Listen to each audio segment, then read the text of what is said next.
Okay, great. So, Rumi, love. So, as I do always with a new text, I take a poll to see how many of you liked it, how many of you hated it.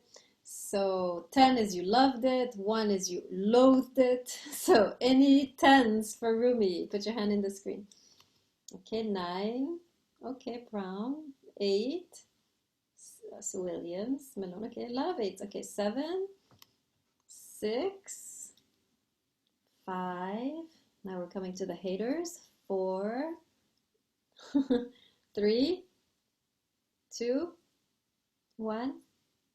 Okay, there's usually not big haters on Rumi. People usually like him. So let's start with anybody who had trouble with the text. Maybe not a hater, but had trouble with the text. Would you like to speak up? I don't know who you are. Anybody want to try and say a few things about their troubles? Um, no takers? Okay. All right, let's go with the lovers. Let's take a couple. I think there was Butler and Malone. I think I remember. Whoever else wants to jump in, go ahead. Brown, you want to start? I'm sorry, start. Saying why you liked it. Just because it had a lot of messages that resonated with me. Just on, kind of like his interpretation of love, that type of thing. Okay. So it kind of resonated with me. Yes, Rumi is very yeah, it's very pleasant to read. It's very instinctive, right? To read Rumi. Anybody else want to say anything positive about Rumi that you enjoyed and so forth? Very silent class. Okay. So Malone says she liked that they were a little shorter. Yes, this is yeah, enjoy these readings, guys. Next reading, we're getting into some real heavy duty stuff, right? This is it. Your vacation is over. That was it, guys. Song of Songs, Plato, Rumi, that was your vacation. Summer vacation. From then on, with Kant and Kierkegaard, it's going to be a little more substantial. But let's get into text together. So today, I'm going to proceed a little differently than what I usually do. Usually I just lecture. Here we are going to do this work together, right? Rumi is it's poetry, right? So meaning that every metaphor has actually multiple interpretations. There are multiple ways of interpreting these texts, not just one, right? Not just mine. So I'm going to invite you to kind of participate today in the interpretation of the text. I'm going to be the one, I'll be reading a given passage, and then I will throw it to you, and I will ask you, what do you think it means? What do you think how we could interpret it? And today together we're going to build this course, right? This lecture. So, all right, let's get started. Let's go to A King Dressed as a Servant, which I have no idea what page that is on. Anybody know?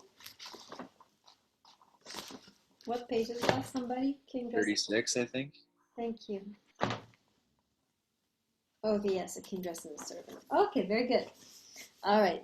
Now, remember these poems, they're about, as I mentioned in the intro lecture, right? These are poems really about God, right? These are love poems to God. So anything that's taking place is really about being in love with God, right? But we're going to still try to get some gems, right, for us in our day-to-day relationships, because love is the same on every level, right? The way you love God should be the way you love people, right? There's connection. So whatever he's going to say about love, we're going to take the wisdom and apply it to our own day-to-day relationships, right? We're going to try to learn from him about love in general. Okay, so let's start. A king dressed as a servant. So I'm going to read the beginning and you're going to help me interpret it. So a sweet voice calls out, the caravan from Egypt is here, 100 camels with amazing treasure. Here's my first question to you. Why is he mentioning Egypt out of the blue? Anybody know? Any ideas? And Egypt is far away from where he is. He's somewhere in Afghanistan or Turkey, right? So why all of a sudden, what's Egypt? What does Egypt symbolize? Anybody have any ideas?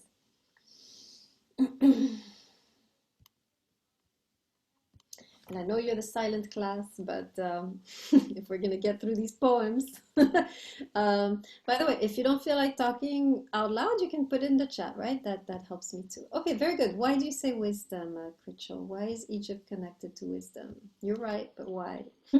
I guess I would associate like ancient Egypt with having a lot of, I don't know, knowledge, Yes. wisdom. Absolutely, right? Before you had the Muslim Empire, right? One of the hubs, so the Golden Age of Islam was certainly one of the hubs of civilization that we had during the history of mankind. But ancient Egypt was another, right? This was where you had the first libraries, the first, right? This is really a lot of knowledge. So, yes, absolutely. He's saying, I'm about to bring you an ancient wisdom, right? A wisdom that you don't know. This is more ancient than what we are aware of. I'm going to tell you something you don't know yet. Very good. I like that. Let's see. Somebody else mentioned. Okay, that's it. Good. All right, continuing. Now, moving closer. Midnight. A candle and someone quietly waking me. Your friend has come. Okay, so who's the friend in the poem, by the way? In the actual poem, what does the friend, who does the friend represent? And again, feel free to put it in the chat.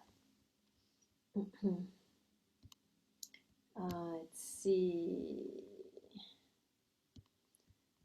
Well, who's the friend? And who is this king, Critchell?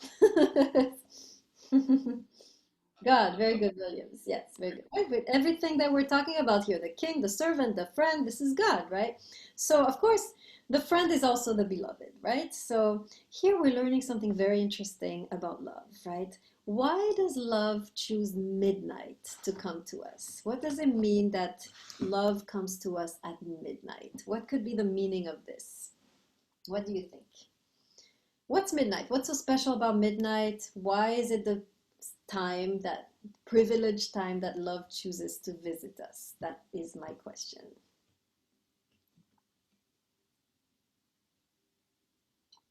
Okay, Feldman, go ahead. I feel like night has like a connotation of like emotions. So because love is like a place of vulnerability, it could be referring to that like time when, it's dark. Ooh, I like that. Night is the time when we are most vulnerable, right? We are not protected, we're sleeping, we're exposed, right? And so love comes to us when we are vulnerable. So that's a beautiful lesson, right? When you've got it all together, when you're in control, it's not going to happen, right? It comes to us when there is a moment, right, where you feel completely vulnerable. If you cannot learn to be vulnerable, love cannot come closer, right? So there's a very nice, nicely put. I like that. Let's see. Yes, Vargas, you're saying, you're reading my mind. Same thing, right? She's mentioning about being vulnerable. Excellent. Midnight. Is it midnight? Is it like, can you see good in midnight? Is it, why does it pick the night? What's happening? Why does love choose night? Are we very active at night? What do you think? Well, except some of us. I guess in New York, most we used to be active at night. Now, not anymore. Very good, right, Vargas? Night is the time when we are the most still, normally, right? We're not active. We're not working. We're not doing. We're still, right? And so, what lesson are we learning here about the way or the time that love comes into our lives? In other words, what should we do to prepare to receive love based on this line? What do you think?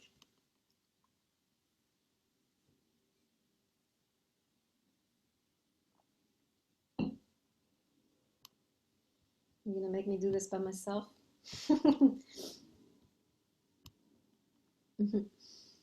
So let me repeat the question. Night is the moment when we're the most still, right? So we're not active, we're not involved, right? Why is it that love, what does it mean that love comes at night? Okay, let's see what Malone has to say. Okay, very good, right? This is the notion of love comes to us when we are not seeking it anymore, right? As long as you're scrambling to find love in your life, as long as you're desperate, right? Not gonna happen. The moment you find stillness, right? The moment you find your center, the moment you find, joy and happiness within yourself, right? The moment that you're still not trying anymore is the moment that it's going to come, right? Because as long as you're doing it, you can't receive exactly what Malone is saying, right? As long as you're too busy trying to make it happen, you can't receive it, right? Love is a grace. It comes when we are still, right? So this is a great advice, by the way. If you're single and and your friends are all telling you, get off your butt, go, stop watching TV, you need to get out there, blah, blah, blah. Actually, you can quote Rumi now and say, well, no. Rumi says love comes in stillness, so I'm going to be still. Now, stillness doesn't mean laziness, right? It simply means, right, availability. You're available, but you're not trying to make it happen, right? You're open, but you're not grasping for it, right?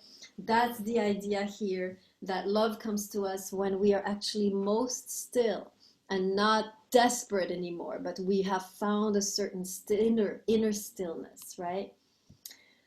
Um, Okay, so let's go to the next one. Good. So I'll skip a couple lines. Suddenly there's a world within this world, an ocean within the water jar. Okay, what does this mean? That love is like an ocean within a water jar, or love enables us to experience an ocean within a water jar. Where is this ocean? What's the water jar? How could you interpret this particular passage? Rivera, go ahead. Okay, I'm gonna give it a shot. When I think of a water jar, I think of a water sitting in a jar, so it's still boring, like hopeless. And when I think of an ocean inside, I feel like a rush of love, something unexpected, but like they're grateful. Okay, so what does it mean that love is like an ocean? So we know ocean is amazing, right? But it's within a water jar. What does this, right? Water jar is very small. How can it contain the ocean? What is he saying when he says that a small water jar is able to contain the ocean? What does this mean, right? That's what I'm curious about. Let's see, there's a couple of you trying for it. Williams, go ahead, try it. Um, I was thinking that it hasn't bloomed yet and it's still contained, it hasn't been unleashed. But now that you're saying it's a big ocean inside a water jar, maybe it is like a love that hasn't bloomed yet. It's just too much that can't be given out. I'm not sure how to say it. Yeah, you can absolutely say that, right? That in a way, we all have within ourselves an ocean that we long to release, right? And everybody in a way, right? Anyone you meet, even the most ordinary person, right, has this amazing ocean, right? That if we really knew how to open them, right, they would release this amazing. So in other words, there's no boring person, right? There's no ordinary person. Everyone has this potential. So nicely put, Williams. I like that. Safin, I think you had your hand up first. Go ahead. It's kind of similar to what she said. So basically, like to interpret the, what do you call it, the jar, I would compare it to like a human, and the ocean to like our personality or our brain. Because if you compare the jar to someone, like compared to an ocean, like a person is super small, but our mind is so big, like the ocean, like so much to explore. Yes, very good. Actually, this is an idea you find also in Christianity, literally in the same wording, right? When it talks about in the writings of Paul, a treasure in jars of clay. It's the idea kind of that we contain an infinite soul, right? Our mortal bodies contain an infinite soul. So this is kind of also a metaphysical truth, right? Nicely said, Safin. Critchell, go ahead. Yeah, I was basically gonna say the same thing, that like we're the jar, and that love is like the ocean. It's this connection to like a universal experience that's beyond like That's just. different. That's nice. Yeah, we have a connection within us to the divine source, right? So we carry within us the actual divine source of love, right? So this amazing, right, divine love, which is supposed to be infinite, we can contain, right? We can hold and we can express, and this is extraordinary, right? This is actually an extraordinary metaphysical truth, that within our small bodies we can contain such a degree of love, of joy, of peace, right? That we can contain the divine, right? That's a beautiful idea, Rachel. Very nicely put. Okay, wow, you guys are doing great. Okay, let's continue a little bit. Actually, let me see. Yeah, let's do one more in this poem. Actually, no. I think I'm good. Let's draw some conclusions. Unless Critchell, you still have a question. Go ahead. No, you forgot. Okay, very good. Okay, let's draw some conclusions and then go to the next poem. What are some lessons you learned from this particular discussion about love? What can we, I'm going to put in the chat, some lessons, some advice that you're getting from this particular poem about love. Let's hear you summarize a little bit. This part y'all need to write down for the test since I'm writing it. So any summary? Anybody wanna give me a summary? Okay, yeah, Meron, very good. Okay, let me write that down, right? Vulnerability. No true love without the ability to be vulnerable, right? I like that. Ability to be vulnerable, right? If you're always, in other words, if you're always protecting yourself, right? If you're always have walls, if you always have like an army around you, right? You can't, no one can get close to you. At one point you have to open the walls and be exposed, right? And take that risk if you're going to ever encounter love, right? So in a way, those walls which are supposed to protect us end up killing us worse than if we stepped out of the walls, right? This is the irony, right? Many of us, we have these walls to protect us, but in the end, the walls are the ones who devour us, who keep us from really experiencing life. So this ability of cracking open the walls, taking that risk, it's scary. We're going to see more text about this kind of scary risk, right, of love. But realizing, right, that love in a way, even though it's scary, it's also life-giving, right? We can't have life without love, right? So I like that. Very good, Miran. Anything else that we're learning from this text that I can summarize in the chat? Okay, nice, Nieves, right? Love comes, yes, actually, I would just copy what you're gonna say. Love can't be forced. I'm just copying. Or rushed. I like that a lot. It will come, right, when you are still, when you find stillness, when you stop striving or stop being desperate, right, and find your center, right? It's very important. Once you have your center, then love can finally come to you. As long as you're like this, going crazy, you're pushing it, right? You're repelling it. Excellent. Last thought. There was one last thought with the ocean in the jar. What do we learn from that?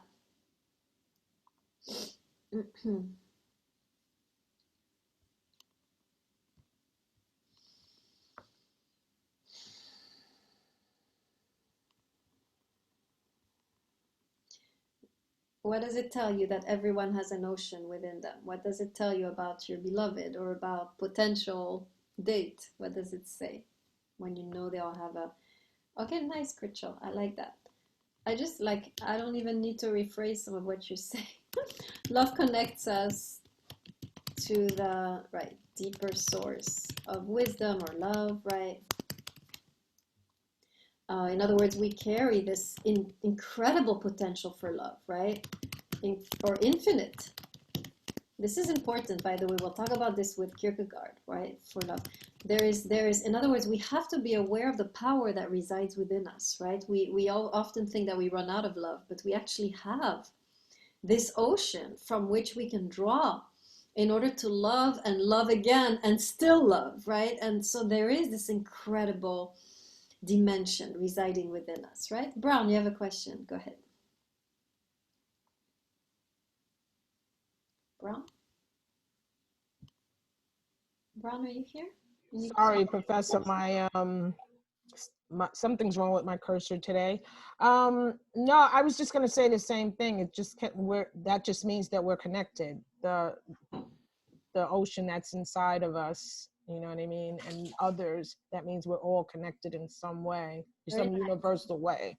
Yes, beautiful, right? We're all in a way carrying this divine source of love within us, right? And as in a way we are connected to the divine through love and connected to each other through love, right? Absolutely. Nicely put. Wow, we're doing great. I really like you guys' interpretations. Okay, let's go to a sprig of an herb, which I guess is 46. Yes. Okay, let's go there. There's a few more thoughts we can gather from this text. So I begin. Learned theologians do not teach love. Love is nothing but gladness and kindness. What is he saying when he says you can't teach love? Is he saying that our class is pointless? Is that what he's saying? I'd like to know. Since I'm trying to teach love, right? So what is he saying about our class? Who can teach you love, really? If not the theologians. Who is supposed to be our master in love? What do you think? Williams, go ahead. I feel like it's experiences. Very good, right? The best teacher in love is going to be your beloved, if you are able to listen to them. Very often, by the way, we don't learn from our beloved because it's painful, right? When there's a crisis, this is a teaching moment, right?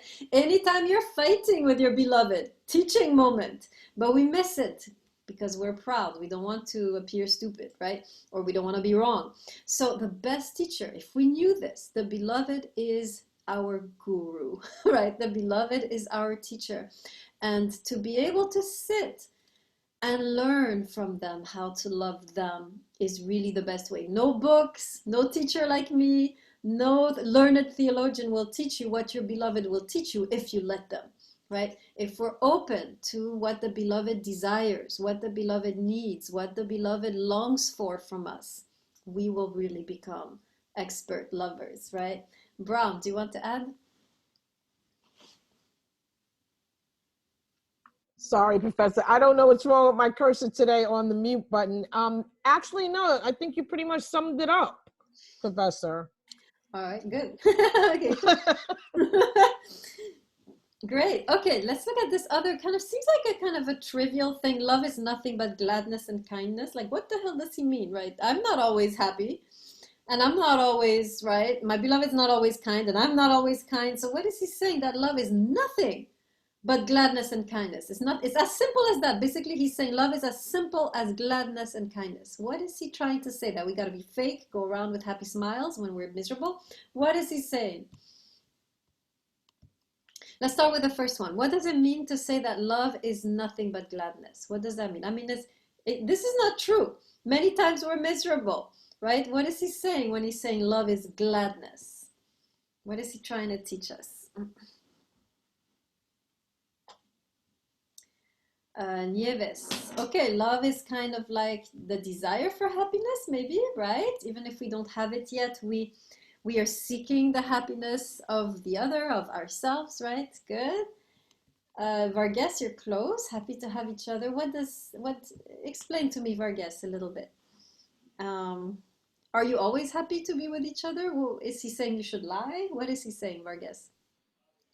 I think it's the feeling of having someone at like the most vulnerable time, or even though going through a troubled time, you have someone.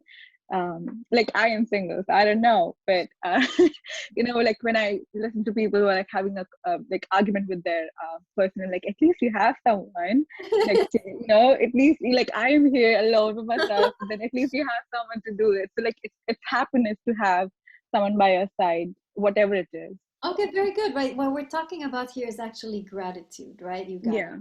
In other words, love is nothing but gratitude. In other words, if you want to truly experience your love story, right? Learn the art of gratitude, right? Because otherwise you'll miss it. You'll become you'll just miss everything that you have, right? So gratitude is the first thing that we have to learn and practice, right, in order to really experience love. If you cannot be grateful, you will have a beloved, but you won't experience this. You won't experience what it's like to love, right? So gratitude, definitely, right? No matter what, right? In other words, always being graceful about whatever the beloved is doing. Beloved is late. Beloved is not doing the dishes. Beloved is, yelling at me right now, right? There's this attitude of seeing the good in what they have to bring you rather than seeing the bad is really what it means to love, right? Able to see and be thankful for the good and set the bad aside. But what's the second one? Kindness. What does it mean to be kind? What does it mean to be kind at all times? Because that's what he's saying, right? Glad at all times is gratitude. What does it mean to be kind at all times? Is it possible?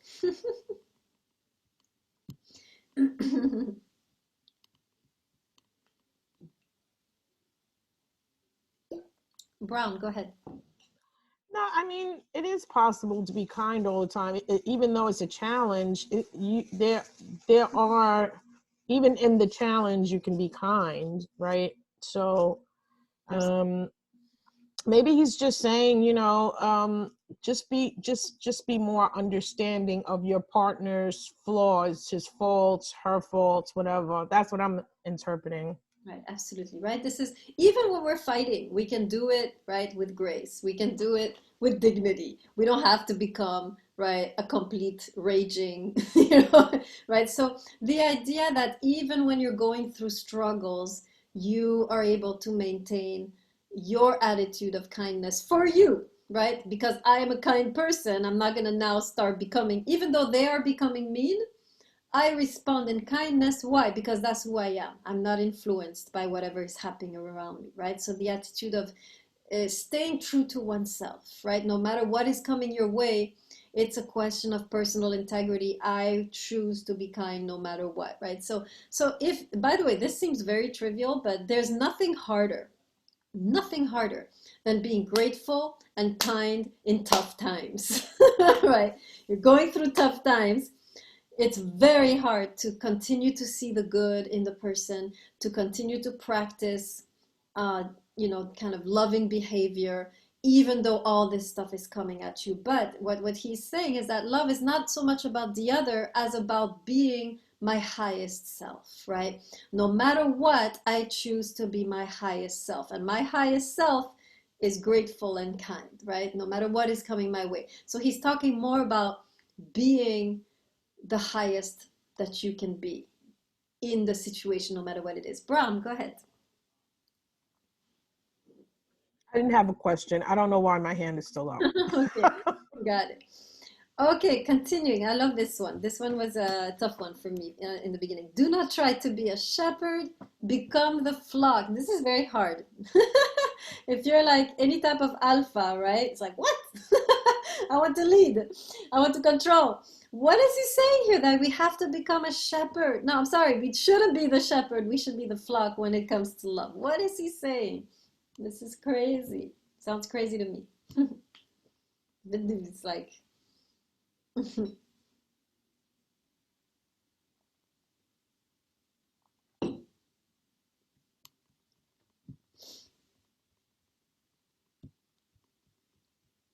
okay, let's see. I have a few things in the chat. Um, let's see.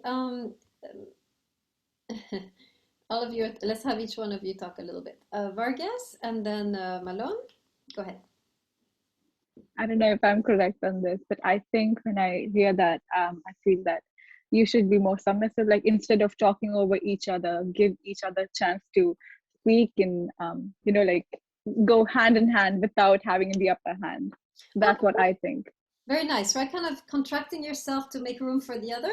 This is a Yeah. way of being the flock, kind of being, okay, I'm going to take a step back so you can have a little bit of space, a little bit of stage presence, right? A little bit Yeah. of the spotlights. Yes, I like that. That's certainly one way to see it. Yes, nicely put. Malone, let's see what you have to say. Go ahead. I guess just not having to be in charge all the time, just being a part of the partnership or a part of the couple or a part of the family, whatever love you're talking about. Yeah, nicely put, right? We often try to control where the love goes. This is one, by the way, if you want your relationship to fail, do that. Right? I know so many stories where one of the partners is like, okay, we need to, get to the next level, or we need to do this, and you need to do more of this to me, and I expect this and this from you, right? And so we're trying to control how the other person loves us. We're trying to control the timeline. We're trying to control the next 5, 10, 15 years, right? And what he's saying is this is not going to end well. Right? Your partner will one day disappear, right? Because they're in a cage with you, with your expectations. So to go with the flow, to kind of follow where the love is leading you organically, right? Trusting, right? That love is headed somewhere, trusting the process of the relationship. This is something that we often are not used to. We want to control the whole thing. We want to control the timeline, when the person commits, when we get married, when we have kids. We want to control how they treat us, right? And what he's saying here is just surrender, just let go, allow, kind of trust or go with the flow of the relationship, as though the relationship was a boat that you're both in, right? Kind of trusting where the relationship, how the relationship is organically growing, like a living being, right? Kind of just allowing that growth and growing with it instead of trying to control. Very good, Malone. I like that. Let's see. Critchell, you want to elaborate on what you said, and then Joshua? I think I don't know, I feel like you kind of said everything that I wanted to say. Basically, just that you have to, you can't try to control love, and you kind of have to just surrender yourself to the experience, go with the flow. Yeah. It's about, it's not, but many of us, we want to make the love happen instead of allowing the love to make us, right? So we're trying to make love instead of allowing the love to make us. Very often, the love should be simply experienced, right? The relationship should be simply experienced. This is something, by the way, that we don't understand, especially when we hit a crisis, right? We hit a crisis and we immediately think we have to fix something. Guess what? Sometimes you just have to undergo the crisis and ride through it, all chaotic, right? So very often, right, the crisis is there to simply be experienced. It doesn't need to be fixed. Sometimes you just have to experience the distance or the fighting or whatever is happening, and just try to go through instead of trying to control and fix it. Sometimes you have to allow the separation. Sometimes you have to allow the distance. Sometimes you have to allow the other person to go through their own journey, right? We saw this in the Song of Songs, right? When the woman allows the man, lets him go, right? She's there, right? She's committed, but at the same time, she releases him, right? This is something that we often don't understand, is that in many ways, love is a grace. You can't control it anyways, right? You can only be open and receptive and available, right? That's what he's saying. Be available, do your part, and then surrender, right? This is actually sometimes the most loving thing to do, is to do your part, practice kindness, practice gladness, right? And then allow the other the space, give them the space to do their own journey away or towards you, right? This is sometimes the most loving thing you can do, is to give the other person that space, right? Is to let them figure themselves out while, right, practicing gladness and kindness, right? Very nice. Okay, great. Joshua, did you want to add anything? Okay, well, I basically was saying like what was already said. I like basically like in a relationship, it's saying that like one person like shouldn't be in control. Like you have to be able to work together and share a common ground and like put effort in to make a compromise, because a relationship isn't going to work out if you expect everything to go your way. Okay, nice, right? This is the idea of compromising, allowing the other to, leading together in a way, right? That's what you're suggesting. Yeah. Yeah. At one point I surrendered to you, at one point you surrendered to me, and we kind of, compromise and work together as a partnership. Yeah, I like that. Very good. Okay, now let's go to the last one, and this is the complicated one. It's a whole story. It starts with a blind man who stumbles on a stone jar. Okay, I'll just tell you the story the way it's written, right? Stumbles on a stone jar. He's blind. And so now he's yelling at the doorkeeper saying, "Why are you putting stone jars all over the place for me to stumble in?" And the doorkeeper says, "Dude, the jar is not in your way." And then he says, "The truth is you don't know where you are." Okay, it's kind of a riddle, right? So let's picture this. You have a blind man trying to get somewhere, and he stumbles on something. And then he says, "Oh, why are you putting these obstacles in my way?" And the doorkeeper is like, "I'm not putting any obstacles in your way." Right? That's all. And then he's saying, "The truth is, you don't know where you are." Okay, so what does this mean? How are we sometimes like this blind man? How is love like a blind man bumping into obstacles that are not actually intentionally put in his way? In other words, the doorway is open, and here he is in a corner stumbling over jars. Are you seeing the image? Put your hand on the screen if you're with me with the story. Right? You have a blind man trying to get somewhere. The way is clear. But here he is stumbling over in a corner, and he's like, "Why are you not letting me through?" And the doorkeeper is like, "It's open, go." So what's happening? Anybody want to interpret this story? Let's see. Brown, you want to try? Go ahead. Maybe he just thinks he's perfect and that no one else can see his faults or his flaws, or vice versa. We think we're perfect, so we don't think we have flaws. I'm not really, I think that's kind of where So you're I'm saying at. the blind man thinks he's perfect? Is that what you're saying? No, I think the blind man, and I'm taking the interpretation of blind as to mean not seeing your own self as your partner sees you Oh, okay, okay, in a okay. symbolic kind of way. I think that's how Okay. I'm seeing it. Yes, we're all blind to who we really are. Okay, good. And so, in a way, this is keeping us from accessing the doorway. So, I'm curious about this doorway that's open and me missing it. Let's see. Vargas, you want to try? Go ahead. I think just what I said, going in the wrong direction without realizing, we think what we're doing is correct. This is the best way to approach, or this is like sometimes I think like what I'm doing is the best way. Like they don't know I know better, but sometimes you just have to realize, look back and realize what you've been through and how we are going, and take a step back and start again.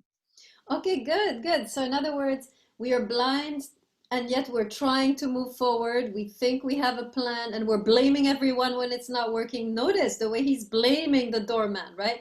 Let's look at that. How many of us are stumbling around in our relationships and blaming everybody? Could this be what he's talking about? Tell me more. Malone, go ahead. You're on the right track. Yeah, no, sometimes we create problems, we blame someone for our own problems, and it's really our own fault. So Okay, great, right? So that's the first thing we're seeing, others. right? Yes, yes. So we're seeing ourselves. We are the ones stumbling around by ourselves and blaming everyone. So that's one thing that we do. But then what does it mean that the doorway is open and we don't see it? Why? What does this doorway mean? Why don't we see it? And how does it apply to love? Anybody want to interpret this doorway that's open that I could just simply walk through? What does it mean in my situation? Um, let's see, I have two hands, but I only see one. Ah, here it is. Rivera and then Brown. Go ahead. Is it that because we're so, I guess because we're blaming everybody else for our mistakes, that we're blinded by what's in front of us, and that we might miss that opportunity that the doorway is love, it might just close on us. Ah, I like that, right? We're so blinded by blaming everyone and not, right, that we, in a way, we miss the open path to love. And this is so true, right? Many of us, right, we get so caught up in victimhood, right? That we often don't see that actually a whole life is waiting for us if we would just stop acting like a victim, right? Oh, they did this, my parents did this, and my brother and my exes, and this 10 exes, they did all this, and now I'm all messed up, and it's not my fault, right? And we're stuck here instead of seeing that love is waiting, life is waiting if we just step out of this victim mentality, right? And kind of just start walking. Right, this is a beautiful, perhaps, teaching about that, right? I like that. Brown, did you want to add?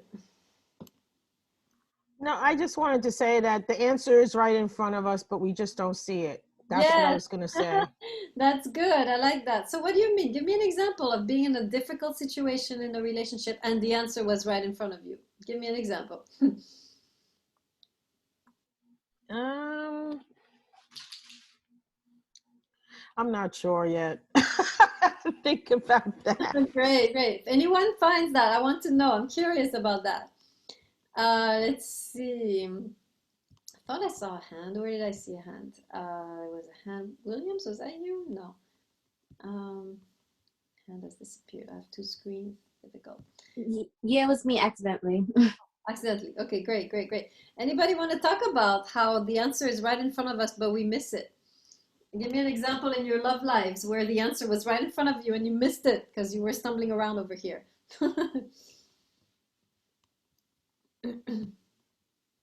I'm myself, to be honest, with this passage, I'm not yet completely sure what it means. So I'm relying on you right now.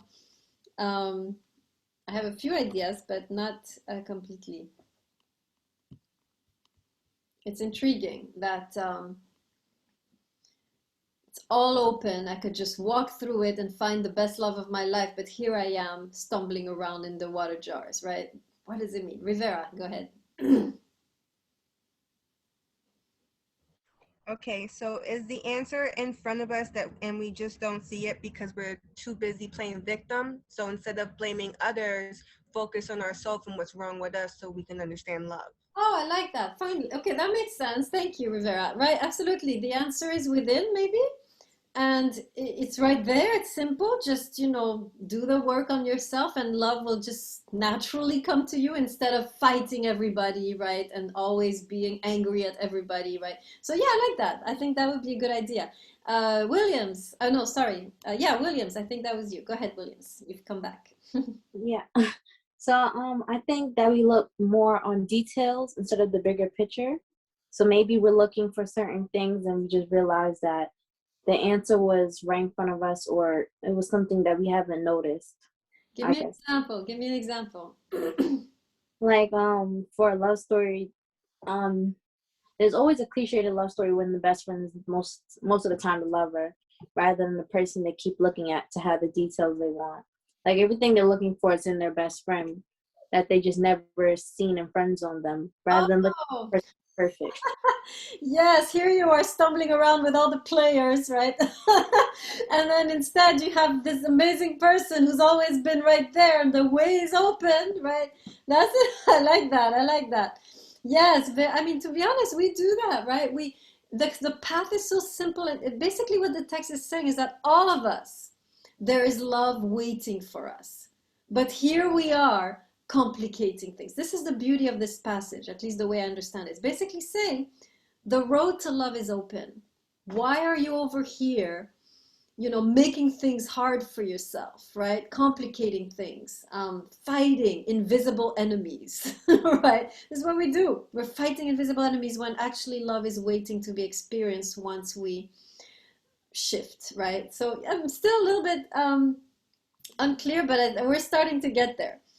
This last passage, which is interesting, right? In the truth is you do not know where you are, I think is powerful when it comes to love. What does this tell us about love that we don't know where we are? How is love a place that we don't know where we are? What does this say about love? What is the wisdom of this passage? In a way, yes, Amir Rivera, go ahead. And then maybe if you go looking for it, you're going to always be lost. So instead of looking external, it should be something you should be reflecting on internally. Yes, absolutely, right. If you're, again, this notion of control, if you have a set agenda and you know clearly what you want, you're never gonna, it's not gonna happen. You have to be allow yourself to be a little lost, to be led out of your comfort zone, right? To be stretched a bit, anytime in a relationship you find yourself confused, it's a really good sign, right? It's a sign that you're actually really on the journey to love. You're really moving out of your comfort zone, which is what we learned right already with a few texts, right? Diotima, Song of Songs, right? It's always a journey beyond your comfort zone. So confusion is actually a good sign. It means you're journeying. It means you're actually on the path, right? You're not over there, like those three speeches, right? Like Aristophanes or Pausanias or Agathon. You're not sitting there waiting for the perfect partner, right? You're willing to allow love to take you out of yourself, bring you further, right? And necessarily you will know confusion. So it's a good sign. Safin, do you want to add? I'm sorry, I forgot what the question was. What does it mean that love, the truth is you do not know where you are? What does it mean that in love we don't know where we are? I would say it's very unpredictable. So what is the so let's say you love somebody and like there's no level to love. That's what I'm just trying to say. Like you don't know exactly where you are, but you just know that you love the person. Yes, very good, right? There's an unpredictability, it's open-ended, you don't know where it's going. And in a way, what Rumi is saying is embrace the process. Allow yourself to experience this kind of uncontrollable open-ended process, right? This is enter the journey and see where it goes. Don't try to set the agenda, because if you do, you're never going to experience love. That's what he's saying, right? So this is so scary. I don't know about you, but I'm freaking out, right? So this idea of just surrendering to the journey and allowing the journey to transform us, right? Instead of trying to control and transform the journey, allowing the journey to transform us, right? And simply get on that boat, right, with only two things in your hands: gladness and kindness, right? If you have gladness and kindness, you can go on that journey, and this will help you navigate, right, without falling apart, right? We'll talk more about this notion when we talk about the notion of I think we'll talk about the notion of forgiveness at some point, right?